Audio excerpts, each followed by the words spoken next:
Eh bien, il y a des lettres vraiment pas évidentes pour trouver de vraies phobies existantes. Et pas des peurs de choses qui commencent par la lettre Q.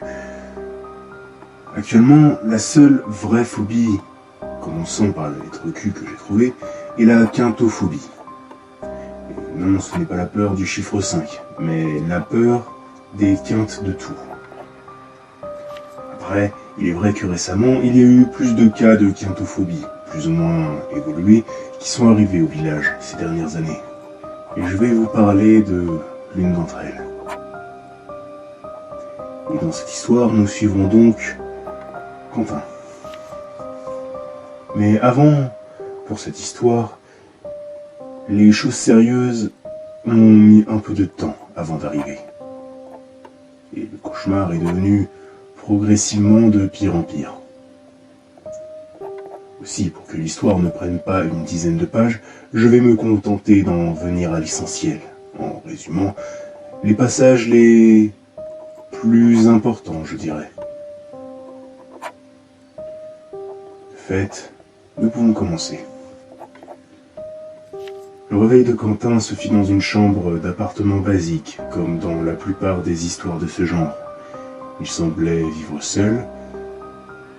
Je me permets de faire une parenthèse dans l'histoire, car j'ai une interrogation. Il y a autant de gens qui vivent seuls dans notre monde actuellement, ou est-ce que le village isole ses victimes pour se faciliter le travail? Enfin, je n'aurai sûrement jamais la réponse à cette question, mais après tout, ce journal sert aussi à extérioriser mes pensées. Enfin, continuons l'histoire de Quentin.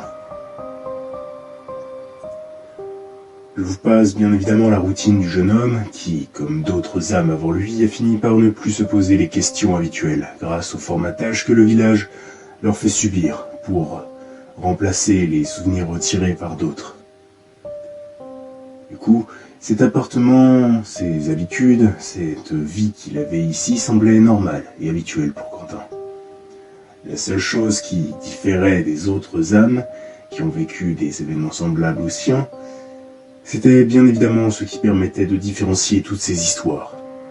Sa phobie, bien évidemment. En effet, car Quentin souffrait donc de violentes quintes de toux, qui pouvaient lui prendre n'importe quand. Et pour diverses raisons, un chat dans la gorge, s'il mangeait quelque chose de trop relevé, s'il avalait sa salive de travers, ou tout simplement des fois d'un coup, comme ça, sans vraiment de raison apparente. Et bien évidemment, il avait toute une panoplie d'objets qui lui permettaient d'atténuer ses crises. Un inhalateur, des médicaments ou même des bonbons à sucer, avec des goûts bien particuliers, du genre gingembre ou eucalyptus. Il ne sortait d'ailleurs jamais sans son attirail. Mais, bien sûr, Quentin redoutait plus que tout chacune de ces crises. Car déjà, ce n'est jamais agréable de s'étouffer. Mais en plus, certaines de ces crises étaient accompagnées de douleurs, un peu en dessous de la poitrine. Et le pire, c'était quand, à cause de ces crises, il vomissait son repas, du midi ou bien du soir. Aussi, certaines de ces crises étaient si violentes qu'il avait toujours peur de mourir en s'étouffant. Et à force de tousser, il était souvent pris de mal de gorge, et avait souvent la voix cassée. Autant dire que déjà ces quintes de toux lui pourrissaient bien la vie. Mais c'était sans compter sur l'arrivée d'un virus qui empira les choses pour notre cher Quentin, notamment car l'un des signes de la contamination était une forte toux. Déjà que sortir de chez lui était une épreuve des fois, de peur du regard de certaines personnes, mais là quand il sortait et qu'une crise lui prenait, le regard que les gens lui lançaient, c'était comme si c'était un pestiféré. Il n'y pouvait rien, lui. Il aimerait bien ne plus cracher ses poumons. En plus, il toussait comme ça bien avant que le virus arrive. Alors au lieu de lui lancer ses regards noirs, au lieu de le traiter comme un pestiféré, les gens devraient au moins faire comme si de rien n'était s'ils ne voulaient pas l'aider, pensait-il. Finalement, au bout d'un moment, Quentin arrêta de sortir de chez lui. Et ce même quand la quarantaine qui s'était installée lui permettait quelques sorties. Il n'en pouvait plus du regard des autres quand il commençait à tousser. Et plus le temps passait, plus ces crises le mettaient dans une colère noire. Il détestait sa toux. Il détestait son corps, qui ne voulait pas arrêter de le faire souffrir. Il se détestait lui-même pour ne pas pouvoir être capable de retenir ses crises. À tel point que des fois, il se mettait des coups par colère, comme si ça allait arrêter la toux. Même si ça n'a pas changé grand-chose. Mais en même temps, s'il essayait de se retenir de tousser, c'était pire. Entre la sensation de chatouille dans la gorge, la douleur à la poitrine et les larmes qui lui montaient aux yeux, il ne pouvait jamais se retenir bien longtemps avant de lâcher prise. Et pire était sa quinte de toux juste après qu'il se relâche. Imaginez un peu, quelque chose d'aussi anodin qu'une quinte de toux devenir un véritable cauchemar. Entre la gêne, la douleur, les vomissements, le regard des autres, et bien évidemment toutes les précautions à prendre pour éviter ou calmer ces crises, on pourrait dire que cette chose anodine dominait totalement son quotidien. Finalement, le temps n'arrangea pas les choses, car ce virus s'était définitivement installé dans la vie de la population, et Quentin n'osait toujours pas sortir de chez lui, sans compter que lui aussi avait peur d'attraper ce fichu virus. Avec sa santé déjà bancale, il avait peur de l'attraper plus facilement et d'en mourir. À vue de nez, je dirais que le cauchemar de Quentin a duré ce qui semblait être à peu près presque 2 ans. Rares sont les cauchemars qui ont duré si longtemps. Et donc, en plus de l'état du pauvre Quentin, je vous laisse imaginer le mien. Je commençais à avoir du mal à me discerner de lui, et à me dire que je n'étais pas lui. C'est comme si, petit à petit, je ne faisais plus qu'un avec lui, oubliant qui j'étais à la base. Mais finalement, vous vous doutez bien que ce lien a fini par être rompu.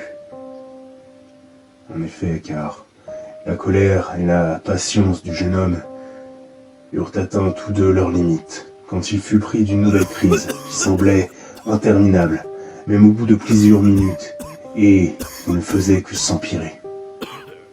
Au bout d'un moment, il voulait juste que ça cesse, et il voulait juste défouler toute la colère emmagasinée contre son propre corps. Il attrapa donc un couteau et commença à se le planter violemment à plusieurs reprises, jusqu'à ce que toute cette douleur et une forte fatigue ne le fassent s'écrouler et perdre connaissance. Ce fut moi qui rouvris les yeux. J'étais complètement déboussolé. C'était comme si j'avais été privé de quelque chose qui était devenu habituel pour moi, comme un manque. Il me fallut un peu de temps pour retrouver mes esprits et faire mon ménage habituel. Heureusement, le village ne m'a pas fait de mal durant le temps où j'étais totalement perdu. Je pense que s'il m'avait torturé à ce moment, j'aurais sûrement fini dans un sale état. Tiens, en fait, je ne vous ai jamais dit ce que le village me faisait subir quand je lui résistais. Vu que ce chapitre est plutôt court, je vais vous le dire, même si c'est assez simple. Au début, je refusais d'obéir. Je ne voulais pas récupérer les corps. Je refusais de retourner dans ma cellule et j'essayais de m'enfuir. Et de fait, le village me faisait tout simplement revivre en boucle les pires horreurs, les derniers cauchemars des victimes qu'il avait capturées jusque-là. Et plus il y a eu de victimes, plus il pouvait me torturer de diverses manières. Si bien que rapidement j'ai fini par obéir. Et ce même quand je perdais l'esprit. J'agissais machinalement, comme si mon corps, si on peut l'appeler ainsi la forme astrale que je possède ici, du coup, c'est comme si mon corps savait ce qu'il attendait, si je ne faisais pas ce que je devais faire. En attendant, je sais ce que je vais devoir faire maintenant. Continuer mon journal. Je me demande si le village va recommencer à enlever des âmes quand je l'aurai terminé. Enfin, si le village attend de moi que je termine ce journal, autant faire ce qu'il souhaite. Ça m'évitera des souffrances inutiles.